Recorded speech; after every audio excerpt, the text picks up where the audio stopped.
Hola, muy buenas noches. Les habla Pastor Galicia, Chief Medical Officer de Grupo Leti.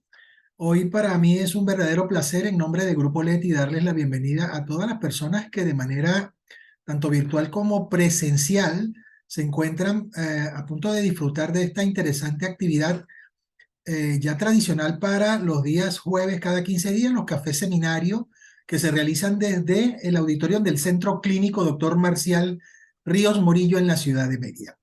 Para la actividad de hoy tendremos como moderadora a la doctora Aixa Molina. La doctora Molina, colega, es obstetra ginecóloga egresada de la Universidad de los Andes y es actualmente la presidenta de la seccional suroccidental de la Sociedad de Obstetricia y Ginecología de Venezuela. Antes de darle la palabra a Aixa, les voy a recordar que esta actividad pues está siendo grabada y una vez finalizada será colgada en el canal de YouTube de Grupo Leti. Les recuerdo que pueden suscribirse y activar las notificaciones para que puedan estar al tanto no solo de esta, sino de todas las actividades de educación médica continua que Grupo Leti trae para ustedes cada semana. Como un amable recordatorio, les pido por favor a partir de este momento al público, tanto presente como virtual, que apaguen sus equipos celulares o equipos electrónicos que puedan causar interferencia con la libre transmisión de este evento. Y una vez más agradecidos por tenerlos acá en este espacio, los dejo en la amable compañía pues de la colega doctora Aixa Molina. Aixa, los micrófonos son todos tuyos. Feliz noche para todos, gracias Pastor. Como siempre, pues agradecer al Grupo Leti por cedernos su plataforma para estos espacios académicos, agradecer al Centro Clínico Marcial Ríos Morillo por su confortable sala de conferencias, a todos los participantes que acuden cada jueves presencialmente y a los que se conectan de manera virtual. Pues el día de hoy me es muy grato presentar a una querida amiga, compañera de estudios de pregrado, amiga querida, hermana de vida, quien es la doctora Norma Manchego. La doctora Norma Manchego es médico cirujano, egresada de nuestra ilustre Universidad de los Andes. Luego se fue a París y en la Universidad de París hizo una formación de acupuntura china. Posteriormente volvió a Venezuela, hizo psiquiatría en nuestra Universidad de los Andes y tiene numerosas formaciones en la esfera del manejo de la psicoterapia, constelaciones familiares, bioenergética, etcétera, etcétera, etcétera. Y pues es una excelente herramienta para todos los médicos, no solo los ginecostetras que estamos aquí en Mérida, porque pues lo comentaba yo en el café seminario pasado de la cirugía bariátrica, que si bien es fácil manejar los problemas o las patologías del cuerpo físico, las del cuerpo mental no son nada fácil y son las que se inician y las que desencadenan toda una serie de eventos que pueden llevar al ser humano pues hasta las últimas consecuencias. Entonces, el tema de hoy es muy interesante. La psicoterapia es necesaria en ginecobstetricia. Adelante y bienvenida, doctora Norma Manchego.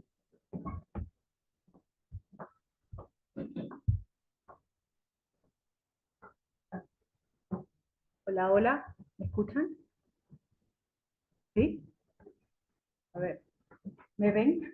Sí, yo ahorita te acomodo la cámara. Sí, doctora, perfecto, se escucha perfecto y se ve bastante claro.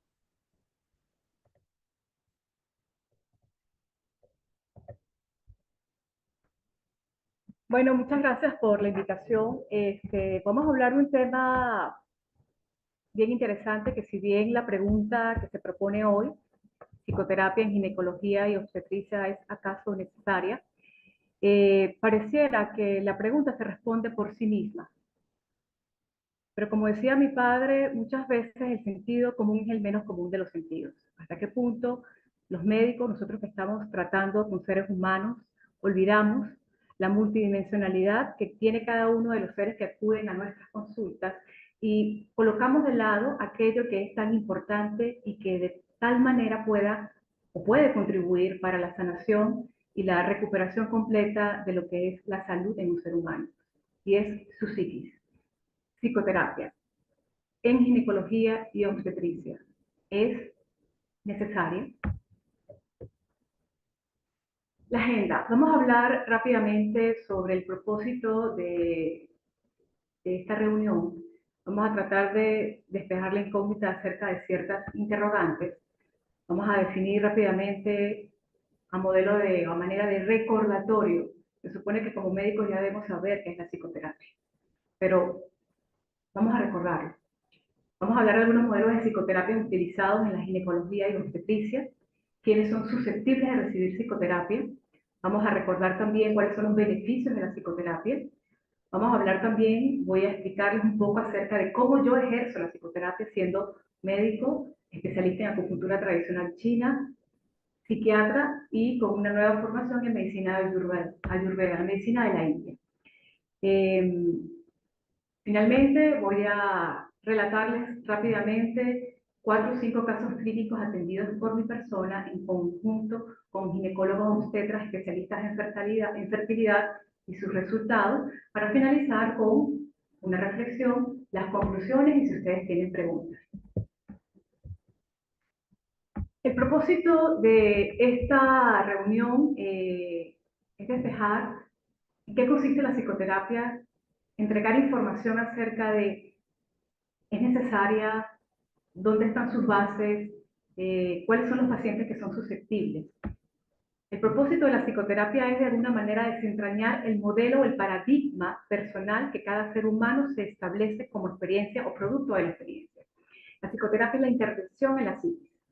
Entonces, como Kuhn decía en 1991, de alguna manera describiendo el modelo de la revolución industrial que se estaba estableciendo en esa época, en 1991, y la revolución tecnológica, él decía, cada individuo construye en su mente una representación de la realidad, una especie de mapa del mundo para poder guiarse, es decir, un paradigma personal.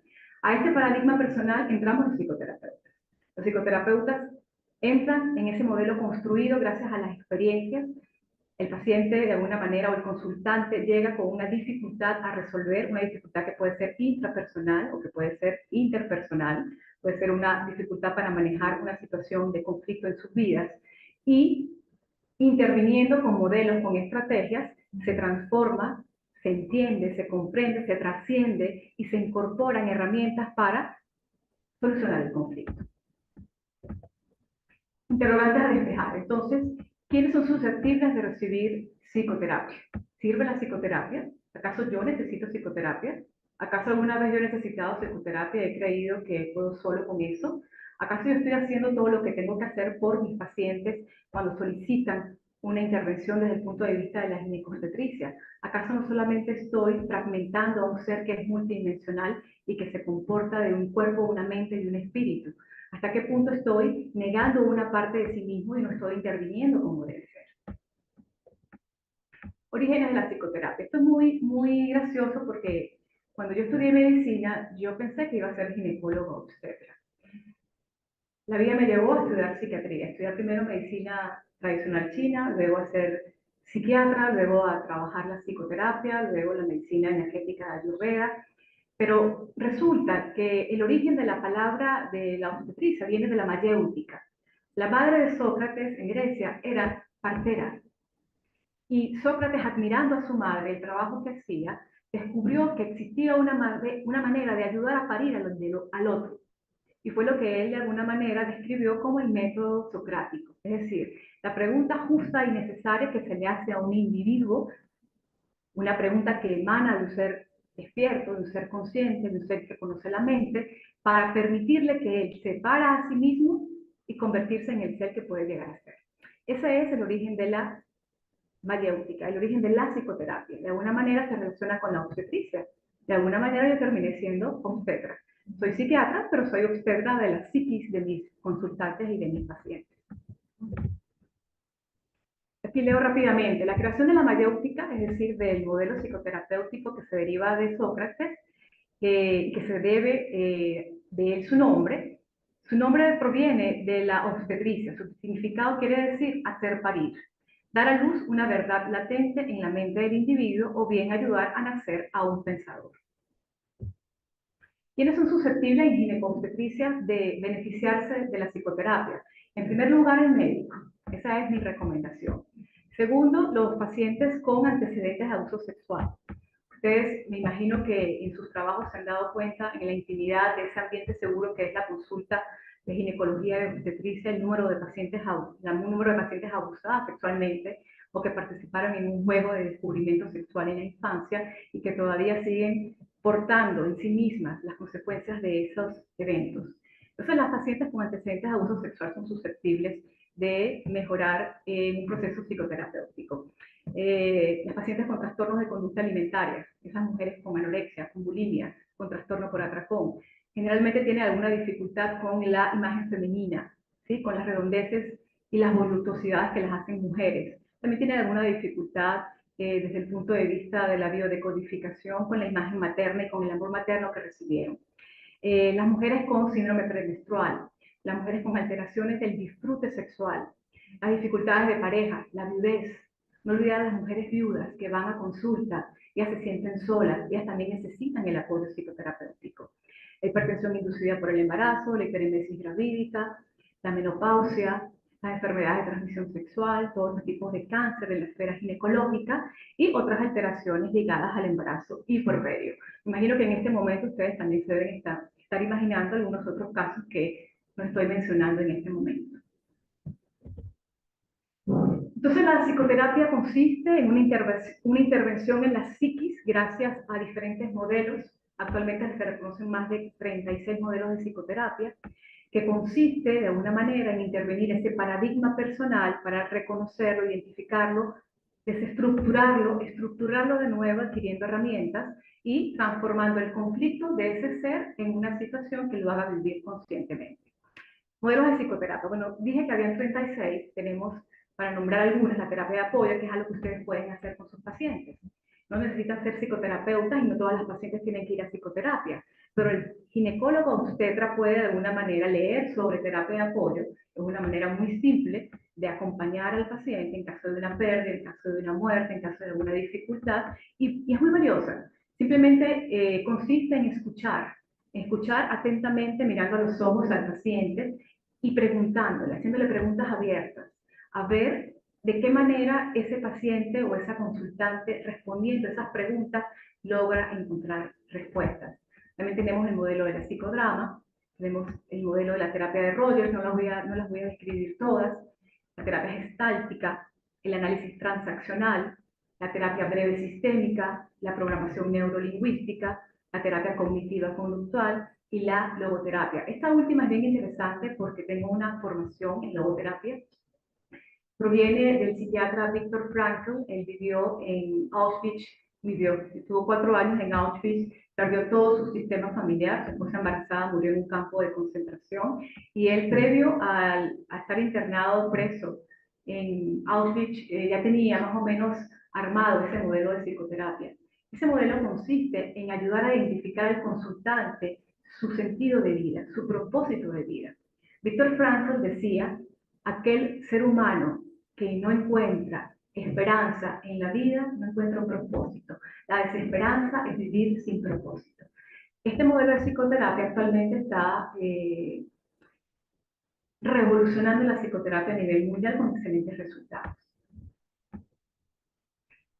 ¿Qué se hace en psicoterapia? ¿Sí? A grosso modo, la psicoterapia es una reunión de 2 expertos. Es importante que entiendan que hay una relación de complementariedad y de ayuda mutua, porque a diferencia de algunos otros modelos de relación médico-paciente, esta es una relación que es simétrica.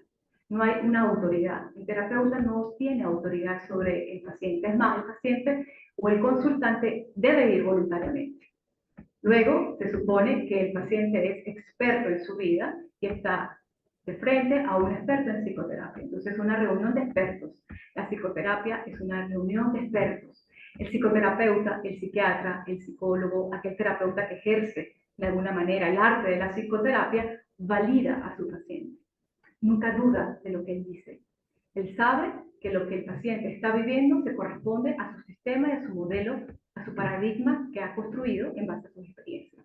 Entonces, ¿qué trabajamos? Primero identificamos los contenidos inconscientes. Mucho de lo que nos moviliza a nosotros como humanos es lo que está oculto en el subterráneo, en el basement, en el sótano de nuestra mente, el inconsciente. La psicoterapia, de alguna manera, una manera siempre amorosa, nunca es intempestiva, nunca es violenta, entra al inconsciente del ser para que se descubra aquello que no está resuelto, aquello que está oculto, aquello que es una sombra, aquello que emana como acciones, como comportamientos, para identificarlos, para iluminarlos con el conocimiento y para transformarlos. También en la psicoterapia enseñamos a los pacientes o de alguna manera les permitimos incorporar hábitos, comportamientos más saludables, que pueden ir desde aprender a meditar como una alimentación más consciente, por ejemplo, que propicie el eje intestino-cerebro. Luego, en psicoterapia también uno de los beneficios es que revisamos los temores, esos temores de los cuales no estamos muy claros de que existen, pero que están allí tomando decisiones por nosotros. La psicoterapia también propone herramientas de autoconocimiento, que son uno de los primeros escalones en el proceso de la reconstrucción del ser y de la exaltación del ser.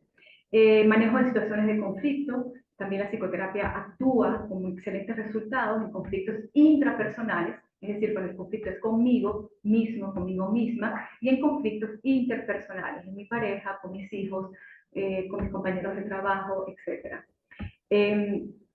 También en la psicoterapia el paciente, el consultante desarrolla competencias, ¿sí? Trasciende dificultades, reeduca su mente, aprende a relajarse, se autocapacita, pero sobre todo se autorresponsabiliza. Un ser que va a psicoterapia, una mujer que va a psicoterapia, estamos hablando de las pacientes que van a ginecología y obstetricia, son mujeres que empiezan a asumir su responsabilidad.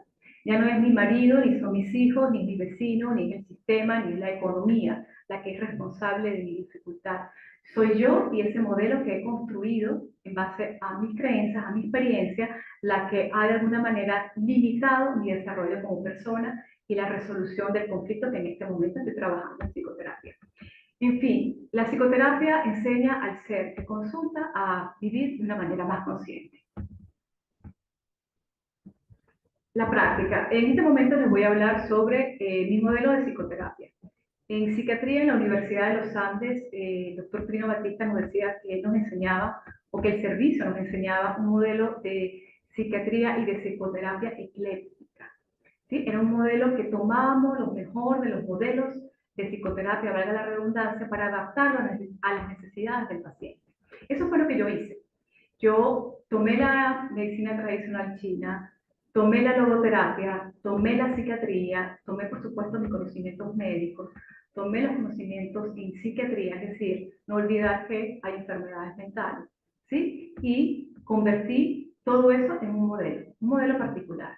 Cada psicoterapeuta, cada médico tiene una manera particular de funcionar, de expresarse, de emanar conocimiento, de propiciar encuentros. Entonces, es importante para nosotros como médicos entender que el modelo que le funciona a Ixa Molina no es el mismo que le funciona, ¿de acuerdo?, al doctor Boitero, por ejemplo. ¿Cuál es mi modelo? Bueno, mi modelo de alguna manera observa y se relaciona con el ser, con el consultante, con el paciente, como ustedes decidan llamarle, de una manera multidimensional, entendiendo que el ser humano es un cuerpo, es una mente y es un espíritu. Entonces, dependiendo de la sensibilidad, de la susceptibilidad del paciente, en terapia decidimos por dónde comenzamos. Generalmente empezamos con el cuerpo.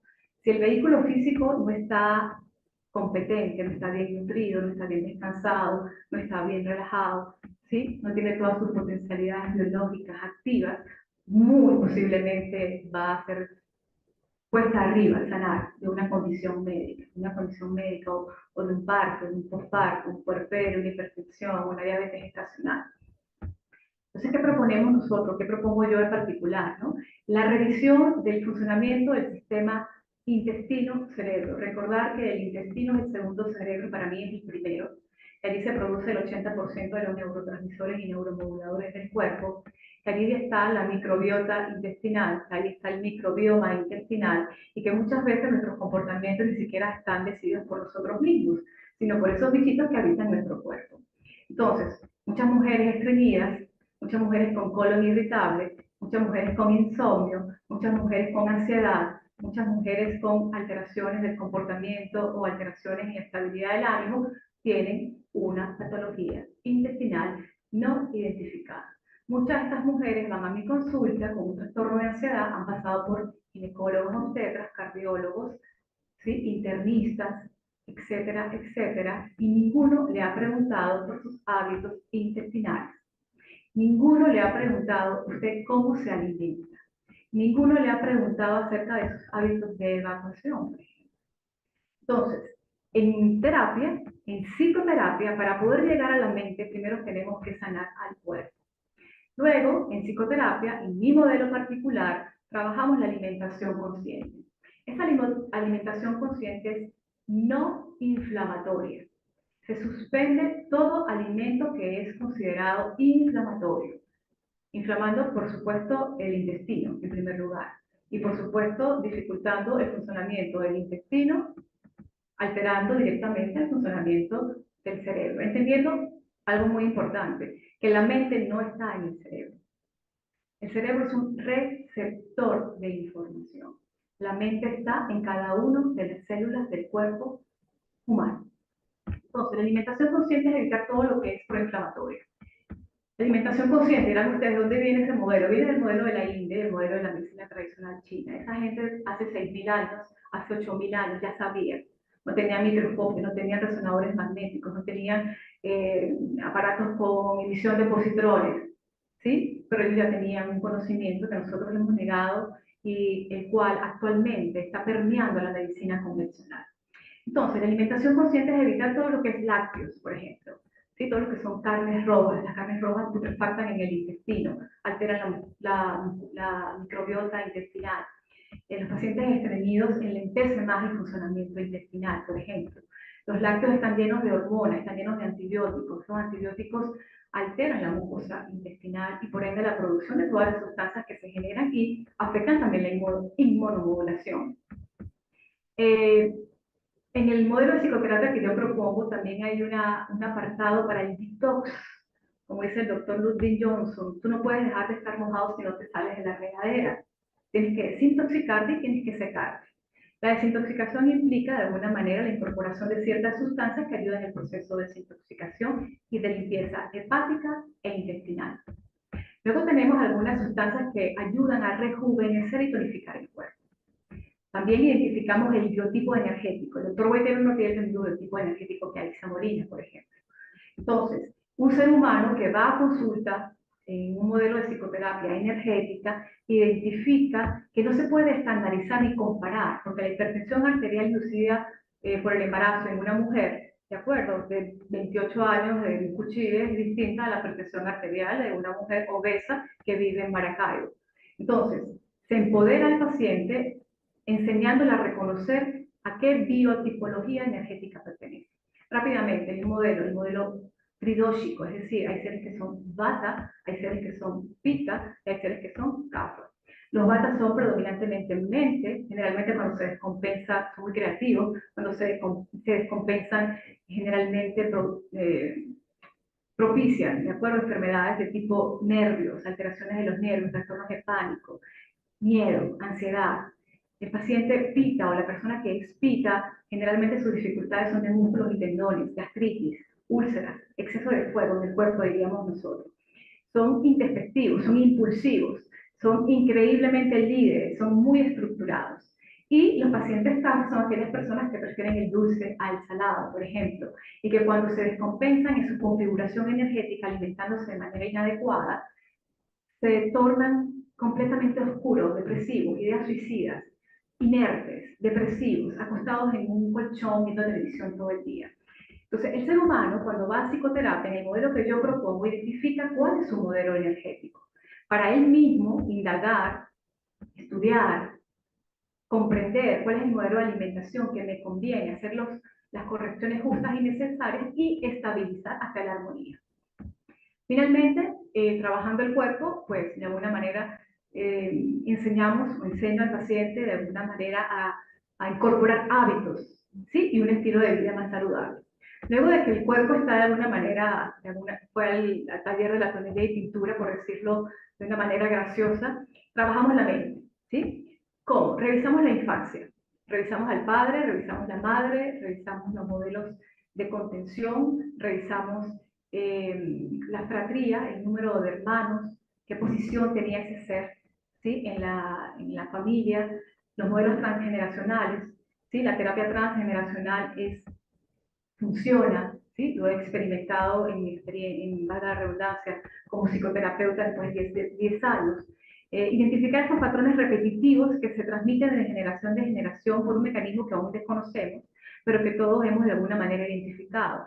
¿Sí? Ese modelo del hombre que abandona, del hombre que muere, por ejemplo, ¿sí? El hombre ausente o el hombre distante emocionalmente, y de aquella mujer masculinizada que renuncia a su feminidad, que sufre la maternidad, por ejemplo. ¿Sí? Entonces, en psicoterapia identificamos esos patrones transgeneracionales y los resolvemos. ¿Por qué? Porque si no se resuelven, se repiten. El árbol genealógico repite las historias para solucionarlas haciéndolo diferente.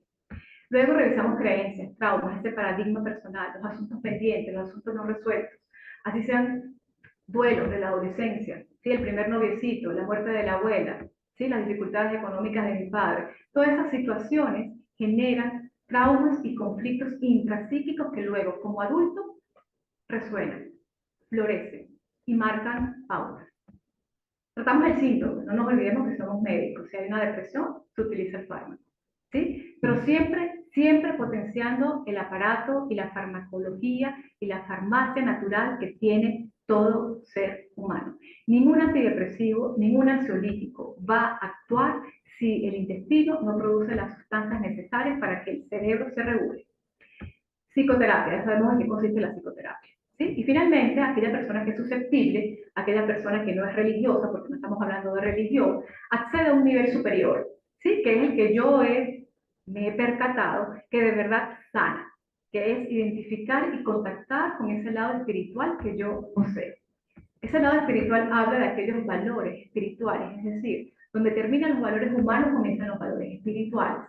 ¿Cuáles trabajamos? Primero, el autoconocimiento, reconocernos. ¿Quiénes somos? ¿De dónde venimos? ¿Cuál es nuestro propósito? El sentido de vida que el doctor Viktor Frankl proponía. Luego, del autoconocimiento, el reconocimiento, reconocer mis sombras, reconocer mis errores, reconocer mis equivocaciones. Creer quién eres ahora y sostenerlo con el tiempo. Eso es muy importante. Perdonarse. Perdonarse es una fase muy importante del proceso de sanación. Empoderarse, recuperar soberanía, quitarle poder a lo que dicen los demás, a lo que dice el sistema, a lo que dicen mis familiares. También es importantísimo en el proceso de trabajo del espíritu en psicoterapia. Y finalmente, amarse.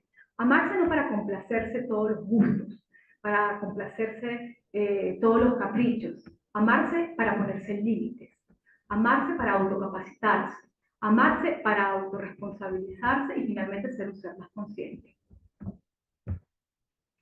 Casos clínicos. En este momento les voy a leer 4 casos clínicos, muy corticos. Esta es una femenina de 38 años de edad, su marido era similar, es extranjero, anoréxica de los 16 años, con una endometriosis refractaria. Ella recibió de parte de su ginecólogo obstetra especialista en fertilidad plasma rico en plaquetas y, por supuesto, la terapia farmacológica necesaria. Empezó clases de yoga, inició y revisó una constelación familiar para, de alguna manera, desvincularse de esos patrones que ya del cual hablé anteriormente, esta mujer masculinizada que sufrió la maternidad, ¿sí? Se reconcilia con su aspecto femenino, trabaja la feminidad y esa maternidad sufrida por sus ancestras. Se conecta con su madre, tiene una profunda desconexión con la madre. Finalmente, luego del confinamiento, llega a una concepción natural, un embarazo sin complicaciones. Actualmente su bebé tiene 8 meses de nacido.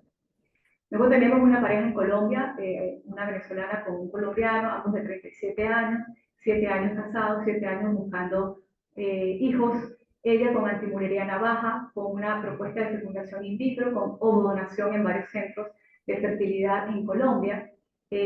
Asisten a consultas, se le propone un modelo multidimensional basado en una alimentación consciente, alimentación no proinflamatoria, un detox, ciertos alimentos rejuvenecedores, se constelan, se retiran los patrones que obstaculizan la procreación que están en la mente. Muchas veces hay miedo a ser padre. ¿Podré hacerlo bien? podré ejercer la maternidad, podré estar presente, igual la madre. Y en 6 meses consiguen un embarazo espontáneo con fecundación natural, el bebé nace en diciembre, un varón.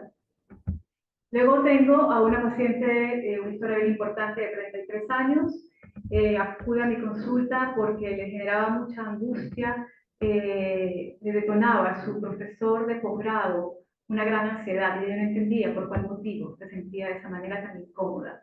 Luego de 2 sesiones de psicoterapia, donde exploramos sus recuerdos infantiles, a la tercera sesión ella en un sitio seguro de confianza, confiesa de alguna manera que había sido abusada por el mejor amigo de su abuelo cuando ella tenía 6 años.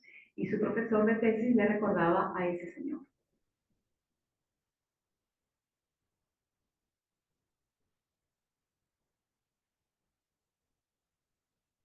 Luego, finalmente, esta es la historia más larga, no crean que los voy a dormir. Ellos están ahora, actualmente en Oriente Medio trabajando. Esto lo escribió ella. Yo le pedí, por favor, si podía colaborar haciendo un libro de su historia. Escribió en cortas líneas, con mucho sentido, lo que una pareja que ha perdido un hijo sufre. Nuestro camino de 10 años en la búsqueda de un hijo se llama. Primer intento, septiembre de 2008. Decidimos intentarlo. El 31 de octubre me hice la prueba de embarazo y resultó positiva. El 3 de noviembre nos evaluó el ginecólogo y el resultado, aborto incompleto de 4 semanas con aspirado ambulatorio de restos ovulares. Segundo intento, 1 de marzo de 2010, prueba positiva. Duración del embarazo, 12 semanas y el 27 de abril, aborto espontáneo completo con intervención quirúrgica para evitar septicemia. Tercer intento, 16 de enero de 2011, prueba de embarazo positiva. Duración del embarazo, 9 semanas. Resultado, huevo muerto retenido sin latido cardíaco. Intervención quirúrgica para tomar muestra del embrión y descartar problemas genéticos. Cuarto intento, 15 de enero de 2014, prueba de embarazo positiva. Duración del embarazo, 7 semanas. Resultado, huevo muerto retenido. De las conclusiones que sacó el especialista en fertilidad, lo que para ella, la madre, de acuerdo, era muy claro, como lo escribe el marido, es que aunque físicamente ella estaba bien, mentalmente no. 4 intentos fallidos, no era sencillo de superar. Y si queríamos volver a intentarlo, debíamos ir a ver a alguien más que nos ayudara. Ya no era tarea solo para el ginecólogo o obstetra, ahora también debía haber un psiquiatra para que nos apoyara, especialmente a mí, dice él. Como en todo proceso de duelo, estaba en plena etapa de la negación y de ira, pero como decía el doctor, el especialista, aceptarlo no sería fácil sin la ayuda de un profesional. La depresión podría ser muy larga si no buscábamos orientación. Mi esposo me convenció de ir a visitar a la doctora que nos había recomendado. La verdad, no conocía a nadie más en el área y preguntarle a tus conocidos sobre este tema tampoco era fácil. Así que acudimos a la doctora Norma Manchego por primera vez. El proceso de superación no fue tan largo, pues la idea de tener un hijo ayudaba a superar las dificultades y no quería esperar mucho porque la edad de la madre, es decir, mi edad, era un factor en contra. Quinto intento. Hicimos un seguimiento folicular y el 4 de julio de 2015 nuestra prueba de embarazo fue otra vez positiva. Duración del embarazo, 33 semanas y 6 días. Juan Pablo nació por cesárea el 25 de enero de 2016 y vivió solo una semana. Hasta el 1 de febrero de 2016, cuando falleció por un paro cardíaco. Diagnóstico, muerte neonatal precoz por retardo de crecimiento fetal. Volvimos con la doctora Norma, porque estaba claro que el proceso esta vez iba a ser más difícil. Y con ella habíamos tenido una agradable experiencia en el embarazo anterior. Ya no solo se trataba de una idea de un bebé creciendo dentro de mí, esta vez se trataba de uno que había podido ver y cargar en mis brazos. Ya era una imagen que daba vueltas en mi cabeza. Con mis familiares no me permitía hablar abiertamente de lo que sentía, porque era evidente que a ellos también les dolía. Así que ante la pregunta de cómo estás, la única respuesta era un simple bien y tratar de poner tu mejor sonrisa para que te lo creyeran. Con algunos amigos era más abierta, pero no con todos podía ser sincera al respecto. A veces se acercaban para darme consuelo, y como sabían que mi experiencia al respecto no era sencilla, terminaban hablándome de sus experiencias más dolorosas para que me diera cuenta de que todos habíamos sufrido de alguna manera por algo. Eso me enseñó a escuchar a otros y a comprender el ciclo de la vida, incluso a dar consejos sobre lo que me contaba. Con mi esposo, más abierto, a veces yo le reprochaba que no supiera el duelo de la misma manera que yo, y no me daba cuenta de que sí, que los dos nos estábamos deprimiendo y que ninguno se estaba brindando el apoyo que el otro merecía. Solo con el tiempo entendí que cada quien tiene su tiempo y no necesariamente tiene que ser igual al mío. Efectivamente, el proceso fue más largo. Pasé todo un año llorando día y noche, a pesar de que me había reincorporado al trabajo y trataba de ocuparme de otras cosas. Lo único que saltaba a mi vista en la calle eran las madres con los bebés en sus brazos y la constante pregunta, ¿por qué a nosotros otra vez? Siguiendo las recomendaciones de la doctora Manchego, comenzamos a leer diferentes libros y empecé incluso a escribir una acerca de mi experiencia. Le redacté una carta de despedida a mi hijo, donde le dije las cosas que sentía y que no había podido decirle en vida, pues cuando llegamos al hospital ya había muerto. Por mi parte, había leído varios foros de madres que pasaban por lo mismo, tanto como la doctora, como los foros coincidían en que el cierre de la experiencia solo dependía de mí. Algunos recomendaban hacer actividades que considerara trascendentes en su vida, así que un día pensé que la mejor manera de despedirme de mi hijo era acercándome a él, y como para mí estaba en el cielo, me subí a un parapente y salté desde allí realmente, allí me despedí. Hasta ese día lloré, con una frecuencia diaria. Al tocar la tierra sentí que había soltado esa pesada carga y que había vuelto a la vida. Considero que ese día, el 1 de febrero de 2017, volví a vivir realmente. El año 2017 se pasó muy rápidamente. Entre viajes y proyectos incluso me deshice de algunas cosas que había comprado para mi hijo. Conocí sitios nuevos y culminé algunos sueños que me había planteado. Sexto intento, 8 de marzo de 2018. Prueba de embarazo positiva, 40 años de edad. Duración del embarazo, 36 semanas. Resultado, el 19 de octubre del 2018, hace 4 años, nació Ana Sofía. Una hermosa hija que nos acompaña y alegra nuestras vidas. Gracias a todos por su atenta escucha.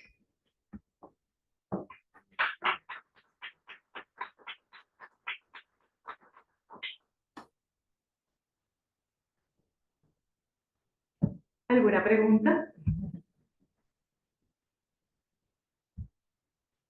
No sé si pasamos el video primero antes de la sesión de preguntas y respuestas. Sí, doctora, ya lo voy a colocar. Perfecto.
Doctora, a nivel del chat no tenemos ninguna pregunta por los momentos. No sé si a nivel presencial sí tenemos alguna. ¿Alguno en la sala tiene preguntas? Sí, el doctor Germán Chacón. Doctor, si se puede acercar a este micrófono porque la vez pasada que él no funcionaba. Y así todos lo ven y lo conocen. Buenas noches a todos. Pastor, mis respetos una vez más acá, y no puedo dejar pasar por alto para comenzar un comentario en felicitar a la doctora por su excelente exposición. La felicito, doctora. Y su charla pues estuvo orientada en forma magnífica a algunos aspectos de la psicología y de la psicoterapia, pues que no son los que manejamos nosotros en la consulta. Aquí hay varios escasos pero probablemente me estén oyendo más alumnos del posgrado y sí consideramos que la psicoterapia es fundamental. No me voy a referir ahora al aspecto de medicina reproductiva porque fue excelentemente expuesta con distintos casos clínicos y el éxito que tuvo el último caso, la última pareja, para lograr su embarazo. Pero en la consulta nuestra de alto riesgo, que tiene un promedio, estoy hablando de antes de la pandemia, un promedio de 5 o 6% del total de las consultas. El primero lo ocupa ginecología, para los que, perdón, no ginecología, genética. Y la razón es porque más del 50% de nuestras pacientes en la consulta son gestantes tardías, con todos los problemas que tiene la edad avanzada, que no voy a tratar. Pero sí, a estas pacientes, igual que las adolescentes embarazadas, las referimos a la consulta de psiquiatría porque consideramos fundamental el que sea valorada por un especialista para el manejo, porque no es, por decir algo, una gestante tardía, una gestante precoz, una hiperemesis gravídica, porque bien lo explicó la doctora en forma magistral, pues no solamente tenemos que tratar el cuerpo, sino también la mente y el espíritu. Estoy total y absolutamente de acuerdo. Creo una autocrítica y se la hago llegar a los alumnos que me pueden estar viendo y oyendo, que tenemos una baja solicitud de interconsulta con psiquiatría, porque es tan amplio el problema que si me entrar ahorita a hablar todos los pacientes que necesitan psicoterapia, estoy hablando en el aspecto obstétrico, ya se refirió a otro tipo de problemas la doctora en su magnífica exposición, pero creo que estamos no ocupando en totalidad a psiquiatría por tantos problemas que son derivados de las alteraciones en la mente en nuestra consulta de alto riesgo. Trataré, ojalá algunos de los alumnos actuales que están rotando por la consulta lo oyera, porque debemos aumentar el número de consultas para el manejo de tantas patologías hiperemesis gravídicas que no solamente tienen un problema de tipo hormonal y demás, sino también mental, y en la cual es fundamental el tratamiento, el diagnóstico y tratamiento por psiquiatría. Como no se trató ninguno de los aspectos o no trató la parte de farmacoterapia, pues no soy el expositor, no voy a hablar, pero en menos de 15 segundos, cuando se manejan las pacientes, además de la psicoterapia, el fármaco a utilizar debe ser, obviamente, los que estemos absolutamente seguros de que no son teratogénicos y con las siguientes premisas. Soy partidario, título personal, de la monoterapia. Soy partidario de comenzar con la mínima dosis necesaria para obtener respuesta y suspenderla. Hay pacientes que no se les puede suspender, obviamente, pero suspenderla en forma decreciente para evitar una recaída. Era un comentario adicional sin interferir o intervenir en la parte que expuso la doctora. Gracias por la paciencia, oírme estos 2-3 minutos y de nuevo le expreso mis felicitaciones, doctor. Muchas gracias a usted, doctor Germán Chacón, por su intervención. ¿Alguna pregunta en la sala? Yo tengo una pregunta, doctor. Yo siempre insisto que estos espacios de café seminario, aparte de la docencia y de mantener la academia la actualización médica, es el fortalecimiento de ese equipo multidisciplinario. El equipo multidisciplinario es clave para poder resolver los conflictos y patologías de las pacientes que acuden a nuestra ayuda. Pero el abordaje psicológico, pues lo obviamos, y resulta que ese es fundamental.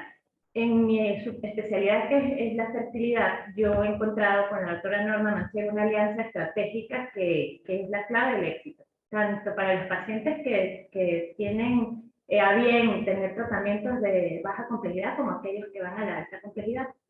Ahora bien, la pregunta es, ¿qué hacer cuando los pacientes, sobre todo por apegos a creencias religiosas, se niegan a acudir a esta consulta psiquiátrica, psicoterapéutica, a recibir este tipo de herramientas? Porque lo que uno los conlleva es a que ellos estén atentos o estén prestos a recibir herramientas que los ayuden a empoderarse y a dominar y encaminarse en el tratamiento pertinente.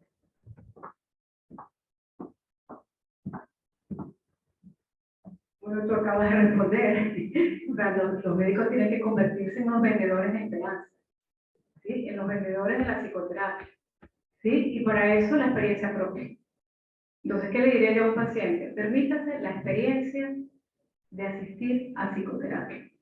Y solo la experiencia le dirá si funciona o no para usted. Entonces, ante la duda, ante el no hacer, es mejor hacer. Entonces, ¿cuál es la pregunta que hay que hacerle? ¿Está dispuesto usted a someterse a esa experiencia, a vivir esa experiencia? Permítase 2 sesiones, permítase 3 sesiones y luego usted me dirá. Porque, ¿qué pasa? Mucho de lo que yo expuse actualmente no está demostrado científicamente. ¿Sí? Pero lo mismo le dijeron a Galileo Galilei hace muchos años. La iglesia tuvo que pedirle disculpas 200 años después, porque resulta que él tenía razón. Entonces, ante la ausencia de evidencia científica está la experiencia propia. La respuesta es, permítase la experiencia. Vívalo usted y solo usted podrá decir si funciona o no. Excelente, excelente pues, tu llamada, la mejor manera de invitar a los pacientes a ayudarse. Y bueno, no solo en el área de fertilidad, esta psicoterapia es para todos los abordajes médicos. En nuestro caso, la paciente menopáusica también es muy susceptible de sufrir esos desequilibrios de la esfera psicoafectiva. Las pacientes que se quieren someter a cirugía bariátrica, ya lo hablábamos en la sesión pasada, las pacientes que se quieren colocar implantes mamarios, ahora las pacientes que se quieren explantar, que es muy común ahora por el temido síndrome de Asia. En fin, nuestras mujeres, en todas las etapas de su vida, son susceptibles a estos desequilibrios y trastornos. Nuestro subconsciente pues alberga una gama, un abanico infinito de posibilidades. Entonces, y así pues las demás áreas de la medicina. Entonces nos queda más, no sé si hay otra pregunta en la sala, doctor Guaitero. Por allá en el chat no hay ninguna. No, doctora, en este momento no tenemos más preguntas. Bueno, entonces no queda más que agradecer. Siempre agradecer, la gratitud por delante. Agradecer al Grupo Leti por siempre estar con nosotros, brindándonos todo su apoyo para que estos eventos se den. Agradecer al Centro Clínico Marcial Ríos Morillo. Agradecer a la seccional suroccidental de la Sociedad de Obstetricia y Ginecología de Venezuela. Agradecer a todos los presentes aquí en la sala y agradecer a los que se conectaron, recordándoles de nuevo que esta presentación, esta brillante charla a cargo de la doctora Norma Manchego, quedará montada en la plataforma por YouTube del Grupo Leti. Bendiciones para todos y feliz noche. Gracias a ustedes por la confianza. Que tengan todos una feliz noche. Excelente la presentación de la doctora. Hasta luego, doctora. Un abrazo. Hasta luego, un abrazo.